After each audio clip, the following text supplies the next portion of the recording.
Hello and welcome to Quick Charge. I'm Mikey G, and it's Thursday, June 15th. Elon Musk is set to meet with the President of France, Macron, for the second time in a month amid rumors that Tesla is potentially building a factory there. Less than a month ago, Musk flew to Paris to meet with President Emmanuel Macron, and following the meeting, Tesla CEO said that the automaker is looking at a potential significant investment. And now, Musk is meeting again tomorrow. Tesla plans to build 20 million vehicles per year by the end of the decade, and the Mexico factory, currently under construction, was the last one announced. Considering Tesla's currently built or announced factories are expected to be limited to about 6 million vehicles per year, we know that the automaker has to get a head start if they want to get up to their goal. France makes a lot of sense in that regard. Tesla has raised the price of its home charging station, the Tesla Wall Connector, just as it's about to become more popular.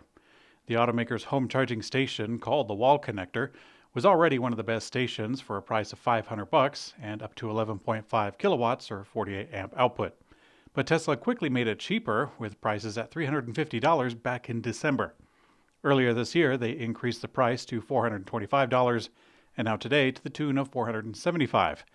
The specs appear to be unchanged for the North American charging standard version that we're talking about here, but they did not change the price of their J1772 connector, which they sell for $550. I don't know who would buy that. Tesla has started to offer 3 months of free supercharging on new inventory Model 3 vehicles delivered by June 30th in the US and Canada.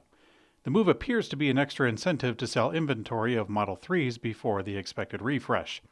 Over the last month, Tesla has started to offer discounts on new inventory Model 3s, creating a difference between the price of a new custom order and new inventory order, which wasn't the case in the past. This also could be an end-of-quarter incentive, a practice Tesla has known to do, which makes sense for delivery by June 30th. Tesla has confirmed that it will soon launch virtual power plants using Powerwalls in Texas and Puerto Rico. Virtual power plants are becoming one of Tesla's most underappreciated products, in Electrek's take. Tesla is using the existing and growing fleet of Powerwalls to aggregate the power capacity and offer electric grid services to utilities and compensate homeowners for using the battery pack. And now Drew Baglino has confirmed that the company has already had over 350 megawatts of Powerwalls installed in Puerto Rico, which means that it can quickly make a sizable impact. Tesla has been focusing deployment in Puerto Rico after the island's electric grid was badly affected by a hurricane back in 2017. Sources tell Electrek that Rivian has been in talks to acquire the world's most popular EV route planning service, which is ABRP, or a Better Route Planner. Rivian currently works with Mapbox for mapping engine, and that wouldn't really be supplanted but instead integrated, according to Rivian. We're also told that Rivian has no plans to shut down either the front-end service for other EV owners who still want to use the service for their non-Rivian EVs. In fact, with Rivian's help and resources, the service is likely to get much better. Rivian will have direct access to vehicle data that will benefit folks in other manufacturers' cars. It also has direct access to its own charging stations, which will provide valuable data. Mercedes-Benz shared details of its expansion of AI functions to bolster its MBUX user experience, particularly their Hey Mercedes voice assistant technology, which now is integration with ChatGPT.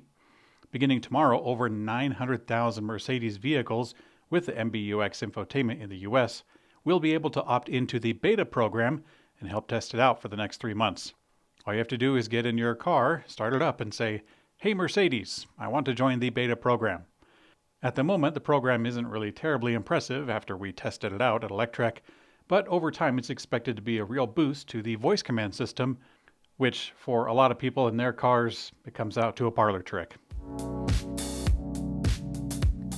VinFast is introducing a new program starting on Thursday that includes compensation if buyers encounter issues with their cars.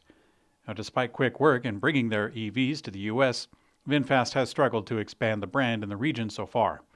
Initial reviews of the VinFast first electric SUV to arrive in the US were less than stellar. In particular, the software. The electric SUV had blatant bugs in the system, which actually led to an alert from the National Highway Traffic Safety Administration concerning their main display. But anyways, VinFast is putting their money where their software is. The Special After Sales Policy Program is a limited time offer in which VinFast customers may be eligible for cash or service vouchers for their vehicles. VinFast has a tiered system in which the severity and length of the problem can pay out with either $100, $300, or $100 per day the car is being serviced. Goes into effect today and runs for a limited time. In today's community comment found on YouTube, John McDowell says, "A wrap is cool. Would be great to just change the wrap every few years just to give your Cybertruck a new look. How about a pink wrap for your wife's or girlfriend's Cybertruck?" Well, personally, I don't plan on getting a Cybertruck, but if I did, I would totally wrap it. As to the color, that would be tough. Perhaps like navy blue or something rather plain in appearance, with the vain attempt at subduing the striking nature of the vehicle. But let me know in the comment section, if you had a Cybertruck, would you wrap it? And also, what color would you do and why? I'm curious to hear what you guys say. Thanks for watching Quick Charge by Electrek. I'm Mikey G, and I hope you have a great day.